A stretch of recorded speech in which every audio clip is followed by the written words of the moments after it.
आणि रॉकी और रानी म्हणून किंवा आता झिम्मा 2 मधली मीता, ह्या दोन्ही ना अशा वरवर आपल्याला वाटतं की काही बोलणार नाही, त्यांची काही मतं नसतील, त्यांना डिस्कार्ड केलं जातं, पण आतमध्ये एका बाईच्या जर तिने ठरवलं तर किती काय होऊ शकतं आणि उंबरठ्याबाहेर पाऊल का ठेवावं लागतंय. म्हणजे त्या एकांकिकेनी ना घडवलं आम्हाला. म्हणजे आमच्यातला जो कॉलेजमध्ये स्पेशली एक रिबेल असतो ना, तुमच्यात एक वेगळ्या अर्थाचा फेमिनिझम असतो त्या वयात, तर त्या सगळ्याला ना एक आम्हाला असं मिळालं की आपण हे करू शकतो. म्हणजे इन अ वे ना आपण पुढे जाऊ शकतो, आपण आपलं काहीतरी करू शकतो. पण लोकांना कलाकृती पण आवडली आहे. तर आता आम्हाला दुसरा भाग करताना ना सगळ्याच बाबतीचं प्रेशर होतं की असं नाही वाटलं पाहिजे लोकांना की कशाला गेला. त्याचं खूप प्रेशर मी, हेमंत, इरा आम्ही तर घेतलंच होतं. उत्तम अभिनेत्री आणि निर्माती असं दोन्ही असं दोलायमान अवस्थेत वगैरे अशी काही नाही आहे. ती बरंच काही बॅलन्स वेगवेगळ्या अर्थानं आयुष्यात आत्तापर्यंत करत आली. मला डॉटर्स ऑफ महाराष्ट्रापासून आत्तापर्यंतचा सगळा प्रवास आठवतोय. म्हणजे ती गाजलेली एकांकिका, शैलू स्वप्नीलचं म्युझिक, त्या सगळ्या अशा तू आणि मनवा वगैरे इतकं असं हे होतं. आज झिम्मा बघताना त्या सगळ्या गोष्टी माझ्या डोळ्यासमोर आल्या. म्हटलं इतकं लाजवाब प्रवास आहे आणि त्यातला आत्तामध्ये रॉकी और रानी ह्या सगळ्यामध्ये कशा अर्थानं हे वर्ष तुझ्यासाठी खूप हॅपनिंग आणि सेलिब्रेट करण्याजोगं आहे. खूप खूप स्वागत आहे श्रीती या सगळ्या गोष्टींमध्ये. थँक्यू. खरंच खूप स्पेशल वर्ष होतं, कारण झिम्माचं शूट सुरू झालं, रॉकी और रानीचं सुद्धा शेवटचं शूट राहिलं, फिल्म रिलीज झाली आणि इतका चांगला प्रतिसाद फिल्मला तर मिळालाच, पण आपल्याला असं वाटतं ना कुठेतरी की एवढ्या सगळ्या लोकांच्यात आपण आपलं काम नीट करतो, पण कदाचित लोकांना लक्षात राहील नाही राहील, पण त्या फिल्मसाठी पण एवढा रिस्पॉन्स मिळाला मला, सो विच वॉज ग्रेट. आणि झिम्मा 2ची रिलीज डेट आली, सो मला असं वाटतं की this year has been really really big. आणि आता होपफुली झिम्माही लोकांना तेवढाच आवडेल, त्यामुळे माझं वर्षाचं शेवटही तेवढाच गोड होणार आहे. त्या सगळ्यामधला मला असं महत्त्वाचं वाटतं की एक फेमिनिझम किंवा त्या पद्धतीचा असणारा रिबेल उंबरठ्याच्या आतला आणि त्यातही एक स्वतःला मनातली जी उंबरठे ओलांडणं आहे, या दोन्ही गोष्टी रॉकी और रानी असेल किंवा झिम्मा असेल, तुझ्यासाठी खूप तशा अर्थानं त्या व्यक्तिरेखा तुला काही नेमक्या देऊन गेल्यात आणि त्या व्यक्तिरेखांकडे तू कशा अर्थाने पाहतेस? मला ना म्हणजे सरप्रायझिंगली असं झालं की मी दरवेळेला माझ्या नकळत पण अशा व्यक्तिरेखा एकतर माझ्याकडे आल्यात तरी, किंवा मी त्या हक्काने अशा काहीतरी करून मागवून तरी घेतल्यात, कारण ते माझ्यात आहे मुळात. आणि रॉकी और रानी म्हणून किंवा आता झिम्मा 2 मधली मीता, ह्या दोन्ही ना अशा वरवर आपल्याला वाटतं की काही बोलणार नाही, त्यांची काही मतं नसतील, त्यांना डिस्कार्ड केलं जातं, पण आतमध्ये एका बाईच्या जर तिने ठरवलं तर किती काय होऊ शकतं आणि उंबरठ्याबाहेर पाऊल का ठेवावं लागतंय. म्हणजे रॉकी और रानीमध्ये फॉर एक्झाम्पल की तिला घरात नीट वागणूक मिळत नाही आणि एक दिवस ती ठरवते की नाही माझं अस्तित्व आहे. झिम्मा 2 मधली मीतासुद्धा इतकी घाबरलेली आणि हरवलेली, पण एक दिवस तिला असं काहीतरी सापडतं आणि ती ठरवते की आपण थोडीशी पाऊल पुढे टाकून थोडं जास्त आपल्या मतांना आणि आपल्याला काय वाटतं ह्याला व्हॅल्यू दिली पाहिजे. मला वाटतं हे ना या दोन्ही कॅरेक्टर्सकडनं शिकण्यासारखं आहे की आपल्याला खरंच काय हवं आहे मनातनं, हे जरा न घाबरता सांगता आलं पाहिजे. या सगळ्यामध्ये मला डॉटर्स ऑफ महाराष्ट्र ह्या सगळ्यात आठवतं, कारण इतक्या मुली, संजय पवार, विजय तापस, वैद्य सर, निशी कामत, ह्या अरे म्हणजे त्या एकांकिकेनी ना घडवलं आम्हाला. म्हणजे आमच्यातला जो कॉलेजमध्ये स्पेशली एक रिबेल असतो ना, तुमच्यात एक वेगळ्या अर्थाचा फेमिनिझम असतो त्या वयात, तर त्या सगळ्याला ना एक आम्हाला असं मिळालं की आपण हे करू शकतो. म्हणजे इन अ वे ना आपण पुढे जाऊ शकतो, आपण आपलं काहीतरी करू शकतो. आपल्याला फक्त कोणाची तरी आई, बहीण, मुलगी, बायको असं फक्त एवढंच म्हणजे आयुष्य नाही आहे, आपल्यालाही काही असू शकतं. त्या एकांकिकेचा आमच्या सगळ्यांवरच, म्हणजे मी, मनवा, आदिती, सारंगधर, क्रांती, ते त्या एकांकिकेत नव्हत्या पण प्रोसेसमध्ये होत्या. आमच्या सगळ्यांवर त्याचा खूप मोठा परिणाम आहे आमच्या जगण्यात पुढे. निश्चित. ह्या सगळ्यामध्ये आत्ताचा हा टप्पा जो आहे, म्हणजे कोविड नंतरचा टेस्ट चॉईस प्रिफरन्स लोकांचे बदललेले आहेत, ऑडियन्सचे. अशा वेळेला सुपरहिटचं बिरुद मिरवणारी पहिली फिल्म म्हणून झिम्माकडे पाहायला गेलं. आत्ता निर्माती म्हणून एक घालमेल असतेच, एक अभिनेत्री म्हणून या सगळ्याकडे कसं पाहतेस, आणि बिहाइंड द कॅमेरा तू खूप जद्दोजहद केली आहेस असं प्रत्येकाने सांगितलं. हो, नाही, जद्दोजहद सगळ्यांनाच करावी लागते रे.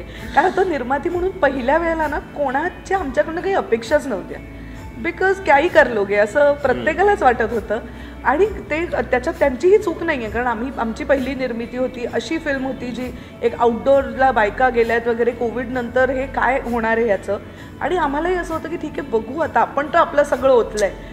पण जिम्मा 2 करताना त्याचं प्रेशर आहे, कारण आपण एक चांगली फिल्म दिली आहे जी लोकांना आवडली आहे आणि म्हणजे फिल्म म्हणून आवडली आहे, कलाकृती म्हणून आवडली आहे. नुसतंच box office success is very important. I am all in favour of काय म्हणतात त्याला, कमर्शियल्स इन सिनेमा, पण लोकांना कलाकृती पण आवडली आहे. तर आता आम्हाला दुसरा भाग करताना ना सगळ्याच बाबतीचं प्रेशर होतं की असं नाही वाटलं पाहिजे लोकांना की कशाला गेला.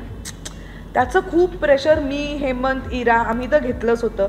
आणि वर कामाचंही पण यावेळेला मी लकी निघाले की कारण आमच्याबरोबर Anand L Rai, Colour Yellow production झालं, जिओ स्टुडिओ झालं, त्यामुळे माझा भार खरं सांगायचं तुला तर थोडा हलका झाला. आणि असं वाटतं ना आपल्याला की तेव्हा काय होतं, आम्ही चुकलो तरी आमचंच होतं आणि बरोबर झालं तरी आमचंच होतं.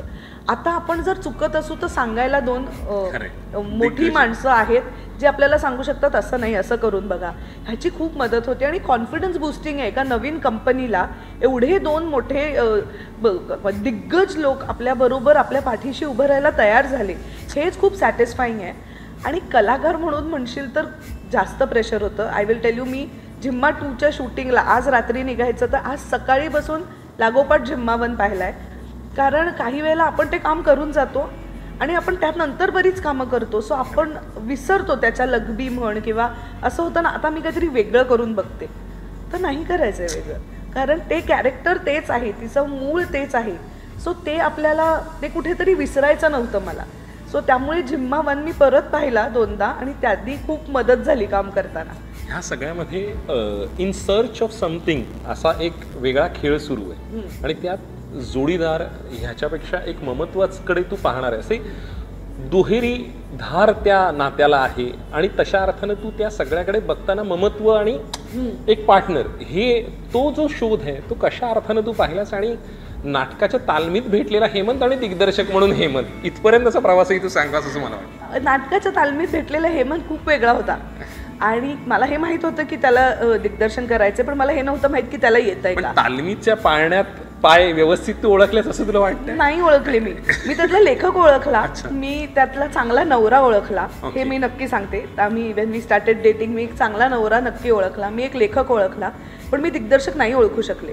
कारण काय होतं, मला असं खूप वाटतं की आपण खूप भारी आहोत, पण ते ॲक्च्युली केल्याशिवाय कळत नाही ना. तर मला असं वाटत होतं हो बरोबर आहे तुला डिरेक्ट करायचं, पण तुला येतंय का नाही ते, हे it's not an easy job म्हणजे अजिबात. आणि मग काहीतरी करण्यात काय मजा आहे, म्हणजे मला त्याच्यात काही मजा नाही. सो मी बघतोच काय मुजराकर, त्याचा जोपर्यंत पाहिला नाही ना, त्यांनी मला शॉर्ट्स दाखवले नाही तोपर्यंत माझा काही त्याच्यावर फार विश्वास नव्हता. पण त्याच्यानंतर तो मला सातत्याने खोटं पाडत आलाय, कारण तो he is a learner by nature. तू घरी डेव्हिल्स ॲडव्होकेट आहेस पूर्ण. कारण एक तर मला असं वाटतं की मीच ते करायला पाहिजे, म्हणजे मीच त्याचं खोटं कौतुक करून आम्ही पुढे कसे जाणार. आम्हाला पुढे जायचं आहे, आपण एकमेकांना घेऊन आणि एकमेकांचा इंडिव्हिज्युअल प्रवास सुद्धा पुढे नेण्यात नुसती स्तुती करून काही नाही होत, त्याच्यातलं आणि एकमेकांना समृद्ध करणं गरजेचं. एक्झॅक्टली. आणि मी नाही खरं सांगितलं त्याला तर कोण सांगणार, म्हणजे आपले आई वडील ऑल सेड अँड डन ना, त्यांना काही केलं तरी आपलं बाळ छान असतं. तर माझे सासू सासरेही तसेच आहेत, काही झालं की ते म्हणतात खूप छान, किती छान केलं तुम्ही. तर बाबा क्रिटिक आहे? माझा बाबा खूप आहे, माझा बाबा पूर्ण क्रिटिक आहे, म्हणजे तो क्रिटिकच आहे. म्हणजे माझ्याकडे ते थोडंसं त्याच्याकडनं पण आलंय की त्याला नाही आवडलं तर तो ते शुगर कोट नाही करू शकत, specially when it comes to me. आणि ते अपेक्षातनं पण येतं, कारण त्याची अपेक्षा असते की मी चांगलं करावं. सो कधी त्याला नाही आवडलं की तो जास्तच नाही आवडलंय हे सगळं कोट करून सांगतो. सो हेमंतचा प्रवास दिग्दर्शक म्हणून त्या तालमीपासून आतापर्यंतचा मला फार म्हणजे I am very proud of it. तो वरचा हॉल आहे ना ते ॲब्सोल्युटली. आणि आम्ही तेव्हा डेट करायला लागलो होतो आणि अनेकांना हा प्रश्न पडला होता की कारण मी अनेक वर्ष काम करत होते आणि तो नवीन काम म्हणजे त्याला काम करून प्रोफेशनली 4-5 वर्ष झाली होती. अनेकांना हा प्रश्न पडला होता की ह्याच्याशी लग्न का करते. आणि माझ्या तोंडावरही माझ्या काही जवळच्या मित्रांनी सांगितलं की आर यू शुअर, म्हणजे तू लग्न करतेयस. पण आय वॉज व्हेरी शुअर, कारण तो माणूस खूप चांगला आहे आणि आय न्यू की दॅट इज द प्रायोरिटी. आणि त्यांनाही चूक केलं आहे आणि मलाही he is made me really really proud. निश्चित. ह्या सगळ्यात मागे वळून पाहताना रुईया नाट्यवलय आणि रुईया कट्टा ह्याने तुला काय दिलंय? ह्यानी मला माझं अख्खं आयुष्य दिलंय. मी आज जी कोणी आहे ती त्या रुईया नाक्यावरच्या माझ्या मित्रमंडळींमुळे आहे. त्या रुईया नाट्यवलयाच्या माझ्या शिस्तीमुळे आहे. मला माझ्यात जे प्रोफेशनलिझम आहे आणि किंवा माझ्यात जी कामाची शिस्त आहे आणि I take a lot of pride in that, कारण की ती आहे, मला माहिती आहे. ती शिस्त मला रुईया नाट्यवलयाने दिली आहे. माझ्या कामाचे एथिक्स मला रुईया नाट्यवलयाने दिलेत. माझी म्हणजे माणसं जोडायची आणि माणसं कशी जोडून ठेवायची ही शिकवण रुईया नाक्याने दिली आहे. आजही मला रुईया नाक्यावर गेल्यावरती घरी आलोय आपण असं फील येतं. आणि तिकडे ना आजही ती माणसं आहेत जी तुमच्याशी खरं वागतात, तुमच्याशी खरं बोलतात, आणि ती आपली आहेत. आणि इतकी मजा येते गेल्यावरती. जेव्हा मी कॉलेजला असताना तेव्हा समोर डीपीज आहे, तिथे जे वेटर होते ते आता तिथे मॅनेजर आहेत.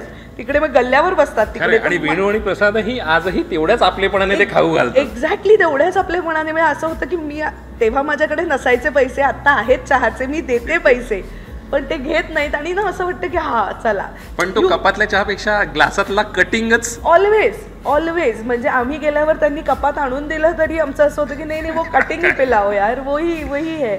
खूप छान आणि खूप घरचं. आणि आमच्या ना सगळ्यांच्याच, त्या स्पेशली त्या बॅचच्या, आमच्या जडणघडण ह्या सगळ्या बाबतीतनं रुईयाचा खूप खूप मोठा हात आहे. आणि ह्या सगळ्यांचाच म्हणजे विजय तापस, वैद्य सर, निशिकांत, संजय नार्वेकर, ह्या सगळ्यांचा खूप मोठा हात आहे. संजय पवार, सगळ्यांचाच खूप मोठा हात आहे. निश्चित ह्या सगळ्यामध्ये म्हणजे हिंदी टेलिव्हिजन, हिंदी सिनेमा, आत्ता मराठी सिनेमातलं स्वतःभोवतीचं वलय, रंगभूमी, हे सगळं पाहत असताना एवढा मोठा प्रवास करून आलीस.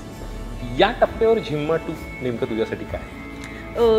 खूप मोठा लर्निंग आहे, खूप मोठा माइलस्टोन आहे. म्हणजे मी खरं सांगू तर इट्स लाईक झिम्मा 1 मी एवढ्या जिद्दीने नव्हता केला जेवढा झिम्मा 2 केला आहे. कारण असं होतं की 1 हिट वंडर नाही व्हायचं आहे आपल्याला. सॉरी, कंपनी म्हणून जी आपण सुरू केली आहे त्याला कुठेतरी पोचवायचं आहे. त्यात म्हणजे असं वाटायला पाहिजे लोकांना की असं ह्या कंपनीची फिल्म आहे का, म्हणजे फिल्म चांगली असेल, त्यात काहीतरी म्हणणं असेल, तर तिथे पोचायची मेहनत आहे. तर त्याचं पहिलं पाऊल झिम्मा 2 आहे. म्हणजे झिम्मा 2 लोकांना कसा वाटतो यावर माझा कंपनी म्हणूनही प्रवास ठरणार आहे. निश्चित. Wish you love luck and success. आणि तू इतके आपल्यापणे लेट्सअपशी बोललीस आणि त्या सगळ्याच्या पलीकडे जाऊन मला असं वाटतं की ज्या पद्धतीचं मेटल तुम्ही पहिल्यामध्ये प्रूव्ह केलं आहे ती इथे मला असं वाटतं की लोक त्या विश्वासाने पुन्हा एकदा थिएटरकडे वळतील. I am so glad. मला खरंच असं वाटतं की असं व्हायला पाहिजे. कारण आपल्याकडे उगाचच लोक म्हणतात की सिक्वेल्स चालत नाहीत आणि सिक्वेल्सचं असं, पण असं नाही आहे. मला वाटतं सिक्वेल्स चालतात, गोष्टी आवडतात, लोकांना सिनेमे बघायचे आहेत. आणि आय होप की झिम्मा 2च्या निमित्ताने पुन्हा बस भरून बायका, अख्खी फॅमिली, सोसायटीच्या बायकांचा ग्रुप, हे सगळे पुन्हा सिनेमा बघायला येतील. नक्की जातील आणि तुझा हा विश्वास सार्थ ठरवतील. लेट्सअपचं असणारं नेटवर्क तरी नक्की या सिनेमाच्या पाठी खंबीरपणे उभं राहील ही मी खात्री देऊ शकतो. Thank you. Wish you love luck and success. Thank you so much. Thank you.